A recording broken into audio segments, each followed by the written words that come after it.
আসসালামু আলাইকুম। আজকে বাংলাদেশের ঐতিহাসিক এই বিক্ষোভ সমাবেশের সম্মানিত প্রধান অতিথি সভাপতি, 11 দলীয় জোটের নেতৃবৃন্দ এবং 11 দলীয় জোটের আমার সহযোদ্ধা ভাই ও বোনেরা, প্রশাসনে যারা রয়েছেন নিয়োজিত এখানে, সাথে সাথে আমাদের কণ্ঠস্বরে যারা পৌঁছে দিচ্ছেন মানুষের কাছে, আমাদের প্রিয় মিডিয়ার ভাইয়েরা, আজকে আমরা যখন এখানে কথা বলছি তখন সীমান্তের কাঁটাতারের ওইখানে আমাদের অসংখ্য ভাই বন্ধুরা নিজেদের নিরাপত্তা নিয়ে উদ্বিগ্ন হয়েছে যে কখন ভারত থেকে একটি খুনি সন্ত্রাসী গোষ্ঠী এসে তাদের বোন, বাচ্চা, প্রিয় সন্তানকে যে কোনো সময় খুন করে চলে যেতে পারে। ইতিমধ্যে বিভিন্ন জায়গায় বক্তব্য হয়েছে। আমাদের যিনি ভারতের কমিশনার থেকে শুরু করে বাংলাদেশের রাষ্ট্রদূত হিসাবে এসেছেন, উনি বলেছেন ভারতের 160 কোটির সাথে বাংলাদেশের 20 কোটি যোগ করে দিয়েছেন।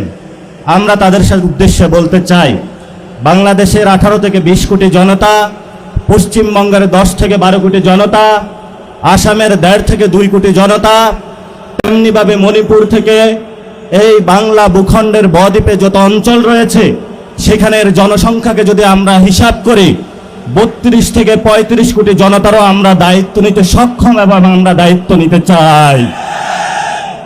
যদি তোমরা আমাদেরকে সেই আকাশ দেখাতে চাও যে অভিন্ন আকাশের স্বপ্ন, সেই অভিন্ন আকাশের স্বপ্ন ভঙ্গ তোমরা করেছো 1947 সালে, যখন আমরা একটি ভারত স্বপ্ন নিয়ে বেঁচেছিলাম যে আমরা ঐক্যবদ্ধভাবে ভারতে একই গঙ্গা, একই জলে বসবাস করে, একই পানিতে বসবাস করে নিভৃতে এখানে থাকবো।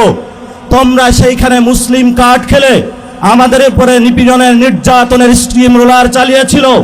আমরা বাধ্য হয়ে স্বাধীনতার আওয়াজ তুলে সেই একই জায়গায় আজকে উপনীত হয়েছি। নতুন করে যে স্বপ্ন তুমি আমাদেরকে দেখাচ্ছ, সেই স্বপ্ন তোমরা 47-এ ভঙ্গ করেছ।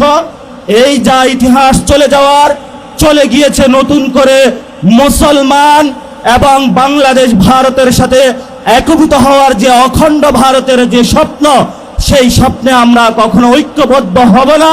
এবং তোমরা যে স্বপ্ন দেখো, তোমাদের সেই স্বপ্ন দিবা স্বপ্নেই থেকে যাবে, বাস্তবে কখনো হবে না। যদি বাস্তবে হওয়া সম্ভব, যেটা আমাদেরকে ভাসানী বলে গিয়েছিলেন, পশ্চিমবঙ্গ আমার, আসামও আমার, মণিপুরও আমার, এই বদ্বীপ পুরোটাই হলো আমাদের। প্রিয় উপস্থিতি, 1947 সালে আমার আপনার যারা বাপ দাদা চাচা তারা যুদ্ধে নেমেছিল একটি বৈষম্যহীন বাংলাদেশ গঠনের জন্য।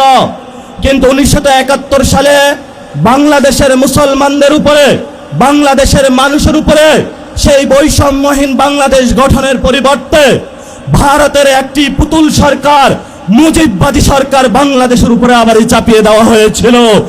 যেই মুজিববাদী সরকার গত 53 বছরে আমাদের উপরে জুলুম নির্যাতন করেছিল, আমরা স্বপ্নে আকাঙ্ক্ষা দেখেছিলাম 24-এ আমরা রক্ত দিয়েছিলাম, ভারতীয় যে বয়ান সেটা থেকে বের হয়ে একটি স্বাধীন পররাষ্ট্রনীতির মধ্য দিয়ে যাব। সাথে সাথে সেই রক্তের হোলি খেলায় ভারত আমাদের সেই শহীদ ওসমান হাদি ভাইকে শহীদ করে দিয়েছে, অসংখ্য ভাইকে শহীদ করে দিয়েছে। নতুন করে যখন আমরা স্বপ্ন দেখেছিলাম মুজিববাদী বয়ান থেকে বের হয়ে বাংলাদেশের একটি স্বপ্ন নিয়ে ইসলাম এবং সার্বভৌমত্বের আহ্বান নিয়ে আমরা সামনে এগিয়ে যাব, তখনই আমরা দেখতে পেলাম যার বাপ বলেছিল উই রিবল, তারই সন্তান মুজিববাদের পথ ধরে মোদের কাছে আবার নজরানা দেওয়ার চেষ্টা করতেছে। প্রিয় বিএনপি, প্রিয় তারেক রহমান, আমরা আপনাদেরকে স্পষ্ট বার্তা বলতে চাই, আপনার যদি মুজিববাদে যাওয়ার ইচ্ছা হয়, আপনি আওয়ামী লীগ থেকে বড় মুজিববাদী হইতে পারবেন না। আমরা আপনাকে হুঁশিয়ার করে দিচ্ছি, আপনি যদি মুজিববাদের পথে হাঁটেন, এই পথ বাংলাদেশের জনগণের পথ নয়। মুজিববাদী শক্তির সাথে কঠিন যুদ্ধ হবে ইনশাআল্লাহ। সেই যুদ্ধের পক্ষে থাকেন। 24-এর গণ অভ্যুত্থানে যদিও আপনারা আমাদের সাথে রাজপথে ছিলেন, আমরা সেখানে আপনাদের সাথে কোনো কম্প্রোমাইজ করব না। আগামীর লড়াই আমরা সরকারকে বলবো, যদি পররাষ্ট্রমন্ত্রী, স্বরাষ্ট্রমন্ত্রী, পুশিন বন্ধ করতে না পারে, সীমান্ত হত্যা বন্ধ করতে না পারে, নাগরিকদের নিরাপত্তা না দিতে পারে, সীমান্তের নাগরিকদের উপর অত্যাচার বন্ধ করতে না পারে, তাহলে নাকে খত দিয়ে তাদের পদত্যাগ করা উচিত। আর যদি তারা সসম্মানে পদত্যাগ না করায়, তাহলে তোমাকে টেনে হিচড়ে আমরা বাংলার মাটিতে পদত্যাগ করাবো। লাস্ট যে কথাটা, আমাদের ফরেন মিনিস্টার জাতিসংঘে ইলেক্টেড অ্যাসেম্বলি হয়েছেন, জাতিসংঘের সভাপতি হয়েছেন, কিন্তু সীমান্তে আপনি হত্যাকাণ্ড দেখেন না, সীমান্তে আপনি পুশিন দেখেন না। আপনার চোখে শুধু সেখানে কিভাবে ভিন্ন দেশের করায়ত্তের মধ্য থেকে বাংলাদেশের সার্বভৌমত্ব জলাঞ্জলি দেওয়া যায়, সেই পথে আপনি তারেক রহমানের সাথে হাত মিলিয়েছেন। প্রিয় খলিল ভাই, এই খলিল ভাই আপনি ছিলেন না। যদি আপনি মুজিববাদের পথে দেন, আমরাও আপনাকে শায়েস্তা করার জন্য প্রস্তুত আছি। তখন কোন খলিল ভাই আমরা চিনব না, সালাউদ্দিন ভাই আপনাকেও আমরা চিনব না। প্রস্তুত হন। আমরা ছিলাম রাজু ভাস্কর্যে, শাহবাগে এসেছি, ভবিষ্যতে পুরো বাংলাদেশ একসাথে জেগে উঠবে সার্বভৌমত্ব এবং ইসলাম রক্ষার আন্দোলনে। সবাই প্রস্তুত হন, সময় শুরু হয়েছে।